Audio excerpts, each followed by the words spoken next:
Dari remaja Iya. calon ibu, Iya betul, remaja putri gitu. angka Dari bisa skala tinggi, persennya. persen bisa turun. Iya. Maksudnya Artinya gimana tuh? gini.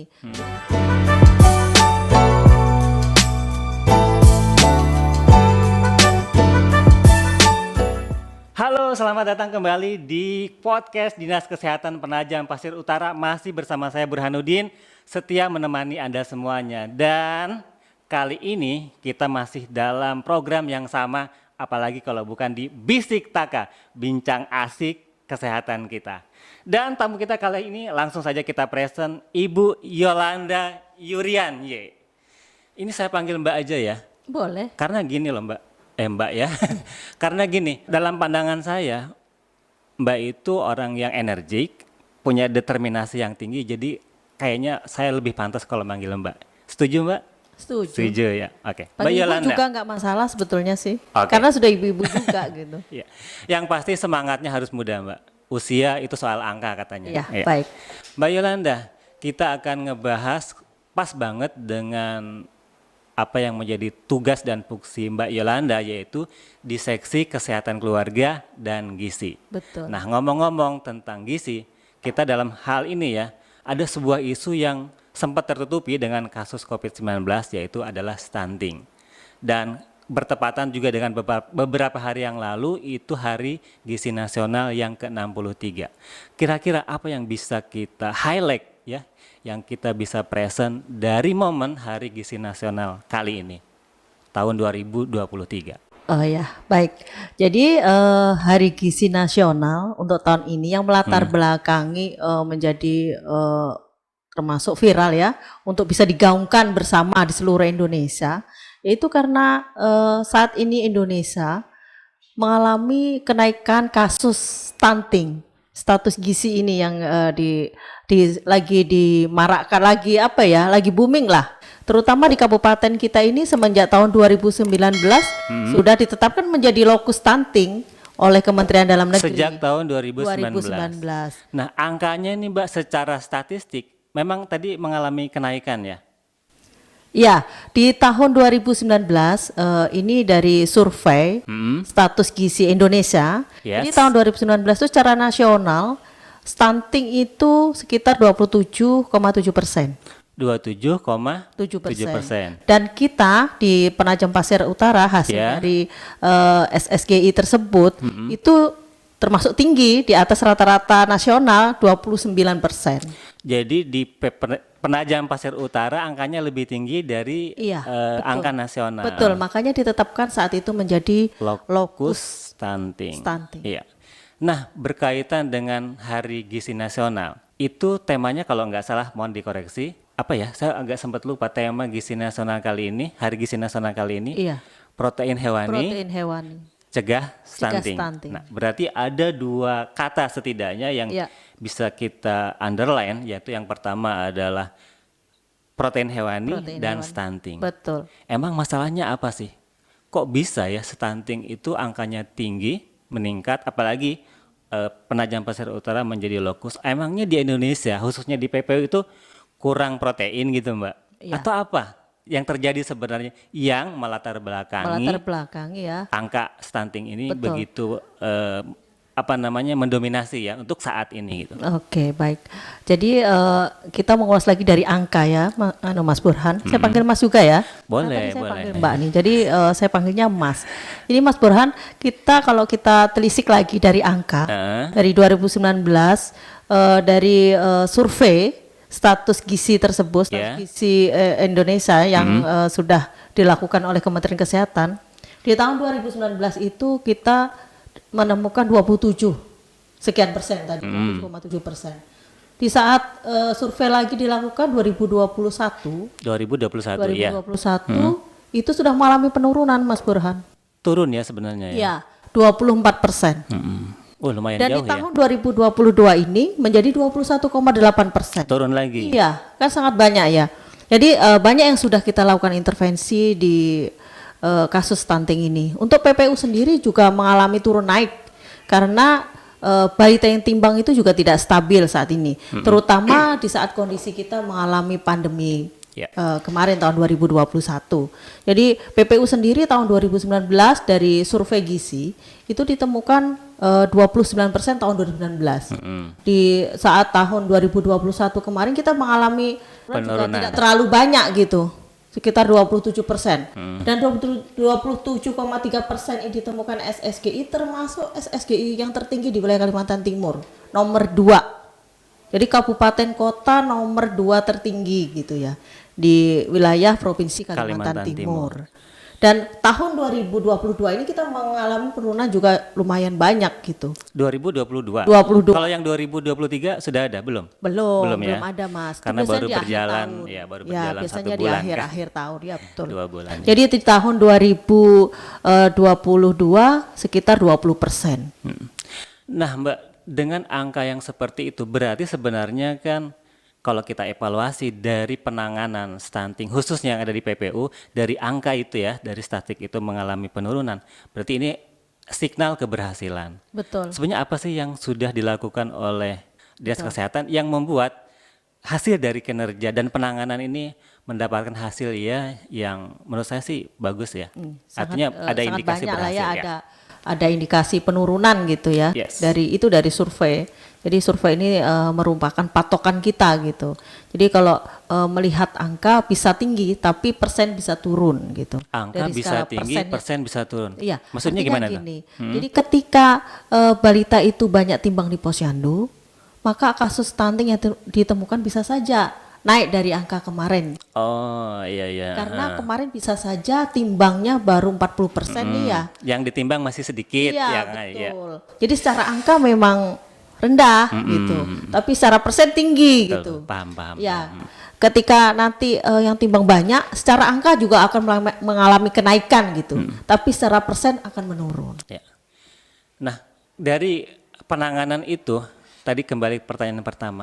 Kira-kira hal apa saja, Mbak, yang membuat penanganan kita lebih relatif berhasil ya? Iya. Mungkin contoh siapa tahu ada kerjasama dari lintas Lintas sektor, sektor betul atau ya. mungkin juga peran-peran pihak ketiga lainnya. Betul.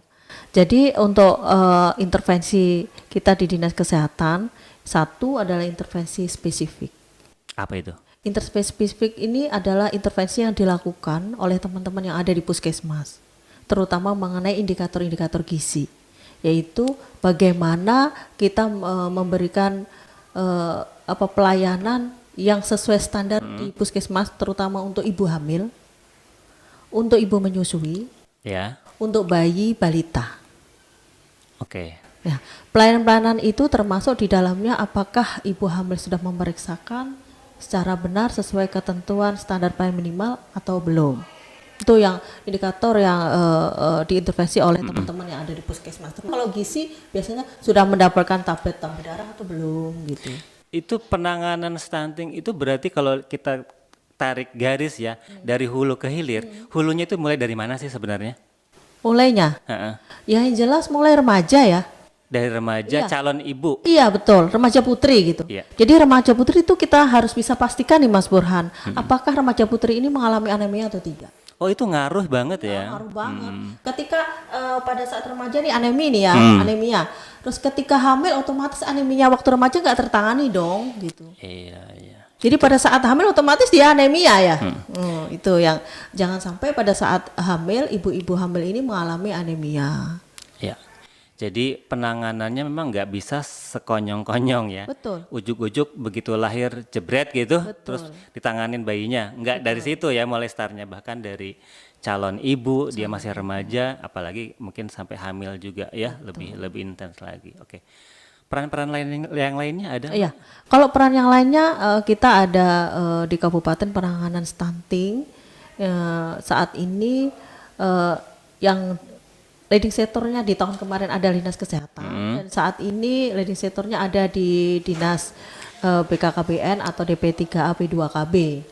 Oh, ada perubahan ya untuk leading sektor ya. Iya, betul. Jadi ini semua stakeholder berperan dalam penanganan stunting di masing-masing program. Misalkan kayak ini ya, PUPR gitu. Jadi mengenai tentang bagaimana di sana pembangunan pengairan.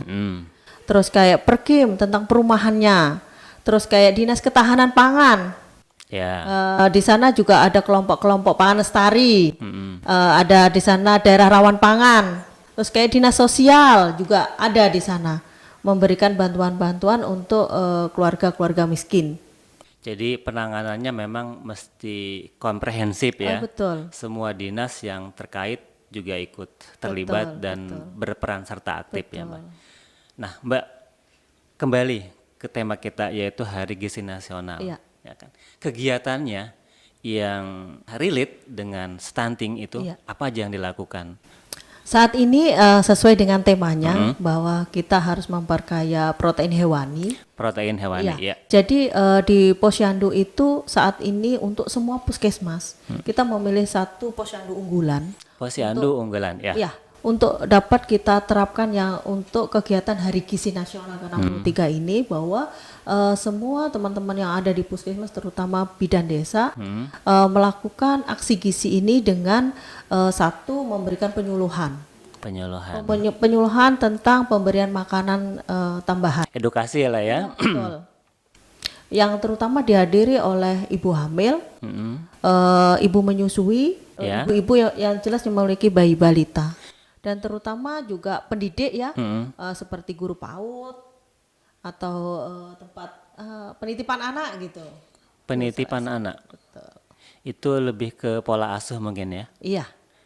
Karena Di penitipan bukan hanya pola asuh juga tentang pemberian makanan tambahan juga. Oh ada pemberian makanan tambahan juga, ya. Harus dipenuhinya tentang kebutuhan protein hewani. Iya. Apa aja yang dilakukan agar masyarakat itu memang bisa mengadres langsung sekaligus juga akhirnya bisa mengkonsumsi, karena banyak faktor yang mempengaruhi termasuk juga dari daya beli dan lain sebagainya yang mungkin sangat mungkin tidak hanya bisa diselesaikan oleh dinas kesehatan. Pasti dinas yang lainnya juga seperti yang kita bahas itu akan terlibat. Nah, ada nggak sih menurut saya gini, ada nggak sih program-program yang membuat masyarakat itu pada goalnya itu bisa mendapatkan protein hewani yang bagus dengan budget yang minimal, yang sangat rendah gitu. Jadi baik Mas Burhan ya. Jadi kerjasama kita itu bukan hanya dari dinas-dinas juga, tapi yang dekat dengan masyarakat saat ini juga tim penggerak PKK ya, tim penggerak PKK yang ada di desa dan kelurahan. Yang jelas tuh mulai dari kabupaten, kecamatan sampai ke tingkat desa dan kelurahan. Bahkan mereka juga membawa yang namanya dasawisma. Jadi di sana ada trik-trik pengolahan makanan menggunakan bahan baku ini tadi juga ikan gitu. Oh ya? Iya, betul. Karena gini, saya tuh kalau ngomong PKK, pikiran saya tuh langsung kayak gini. PKK tuh biasanya tukang ngumpul-ngumpul doang Iya, gitu kan. ngumpul-ngumpul gak ada kerjaan gitu ya. ya. Biasanya ibu-ibu agak ngerumpi gitu.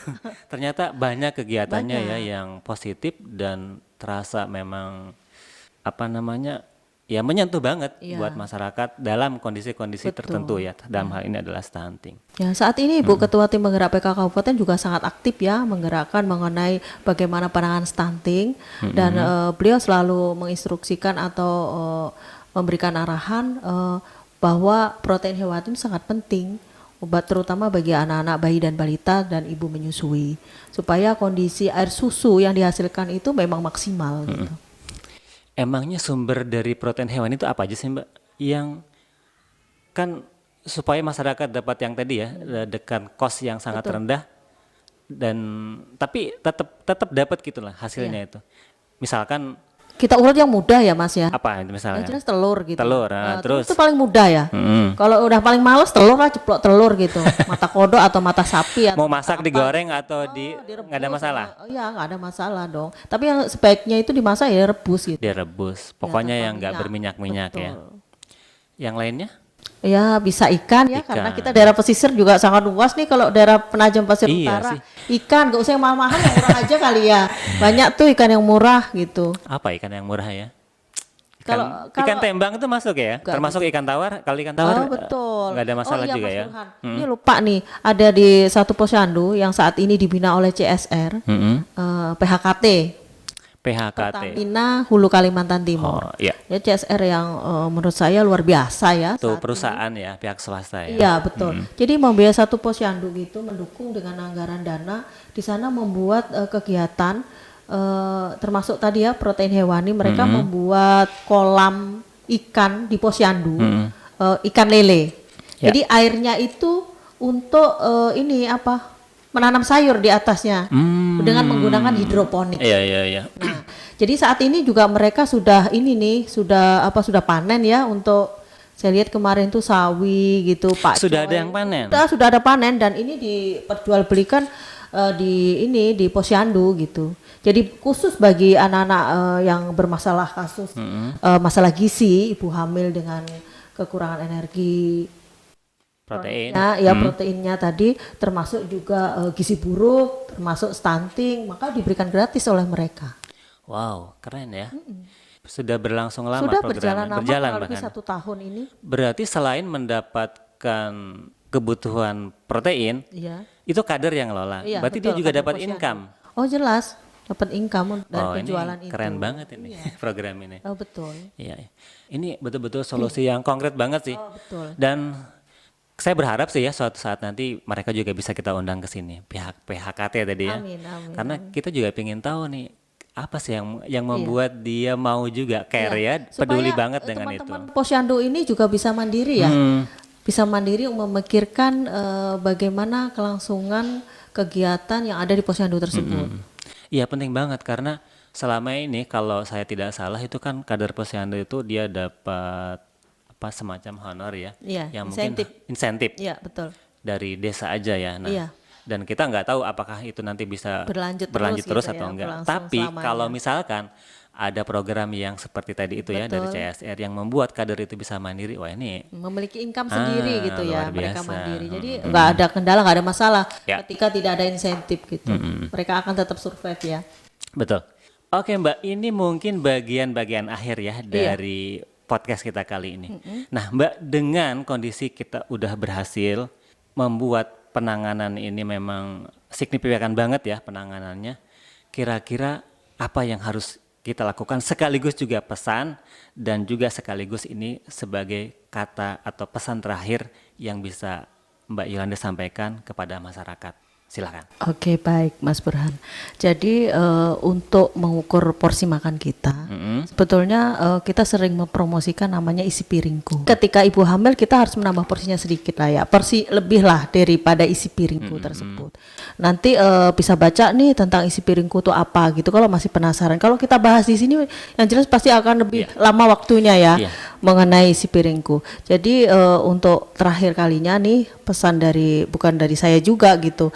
Bahwa dari Kementerian Gizi gitu ya, terutama Kementerian Kesehatan yang khusus menangani gizi, diharapkan serangkaian kegiatan acara Hari Gizi Nasional Indonesia ini yang ke-63 itu dapat memfokuskan untuk semua stakeholder masyarakat itu dapat menggaungkan gitu masalah gizi ibu hamil, ibu menyusui, bayi dan balita, tentang bagaimana kita mengkonsumsi protein hewani. Ya, jadi ketika itu sudah digaungkan diharapkan lagi gitu semua masyarakat ini mengikuti gitu ya. Ini udah apa sih digaungkan? Ini semata-mata demi menurunkan prevalensi Stunting. ya angka stunting di kabupaten kita ini gitu. Oke. Untuk mencapai 14% di tahun 2020. Jadi kata kuncinya kalau boleh saya tarik ya, Iya. itu adalah bagaimana kita menjadikan isi piringku ini menjadi habits Iya, buat betul. semua orang ya kan. Terutama itu tadi protein hewani. Dan mengenai apa isi piringku sudah kita bahas sih dalam konten sebelumnya Mbak. Mungkin teman-teman ya yang saat ini nonton video ini bisa cek konten kami yang sebelumnya tentang isi piringku. Semoga kita akan mendapatkan insight yang banyak dalam tema-tema seperti ini dan khususnya bagaimana menjadikan gizi kita itu gizi yang baik, gizi yang seimbang sehingga harapannya kita bisa menjadi orang-orang yang produktif. Amin. Oke Mbak Yolanda, terima kasih banyak sudah hadir di podcast ini. Saya yakin banyak insight yang kita dapatkan, knowledge yang Iya, kita input, Iya. dan ini sebuah investasi besar buat kita. Mungkin supaya tidak ini lagi Mas Burhan, Boleh. titip pesan nih untuk semua teman-teman atau ibu-ibu hamil gitu Nah, dan penting ibu ini. menyusui yang punya bayi balita, jangan lupa untuk datang ke posyandu. Nah, ingat tuh ya, jangan lupa datang ke posyandu. Oke Mbak Yolanda, Terima kasih banyak. Semoga apa yang kita sampaikan, apa yang kita bincangkan, kita bisik-bisikan, Iya. ini yang saat ini hanya sekedar bisikan, tapi akan menjadi gelombang Iya. yang terus dia akan bergerak Iya. dan bersuara ke banyak orang di luaran sana. Betul. Terima kasih. Oh iya. Sebelum Ada lagi? ya terakhir Boleh, kalinya boleh. nih. Terakhir Karena nih. tadi terakhir ya, ini yang terakhir karena ini kebetulan di bulan Februari ini Ya. termasuk bulan vitamin A Mm-mm. bagi anak bayi balita. Oh, penting ini vitamin A. Jadi juga harus data ke posyandu tidak akan Tujuannya apa sih untuk dapat vitamin A itu? vitamin A. Heeh. Yang jelas ya untuk kebutuhan gizinya Oh, dia. gizi. Salah satunya juga untuk pemenuhan standar pelayanan dan kesehatan matanya dia. Mata. Oh, Iya, betul. penting banget. Iya, sangat penting. Karena kalau kebutuhan makanan saja stunting aja tadi sangat banyak ya ternyata masih kekurangan protein hewani. Mata loh, Ya, indera iya. indera terpenting buat kita melihat betul, dunia. betul. Ya kan? Jadi kalau mengonsumsi sayuran juga terus-terus bosen tuh ya anak-anak. Jadi perlu untuk penambahan terutama bayi balita ini. Kebutuhannya terus terang sangat tinggi ya. Sip. Oke, Mbak Yolanda, sukses terus dan semoga terus bisa berkarya Baik. buat banyak orang, buat penduduk khususnya di Penajam Pasir Terima Utara. kasih. Terima kasih Teman-teman, sudah diundang di acara hari ini. sekian dan terima kasih sudah menonton video ini. Jangan lupa jika merasakan manfaat dari video ini untuk subscribe, like, dan aktifkan loncengnya agar teman-teman tidak ketinggalan bisik-bisik kita selanjutnya di mana lagi kalau bukan di Bisik Bisik Taka, Taka. bincang asik kesehatan kita. Terima kasih, sampai jumpa dan wassalamualaikum warahmatullahi wabarakatuh. Waalaikumsalam. Thank you ya, Mbak.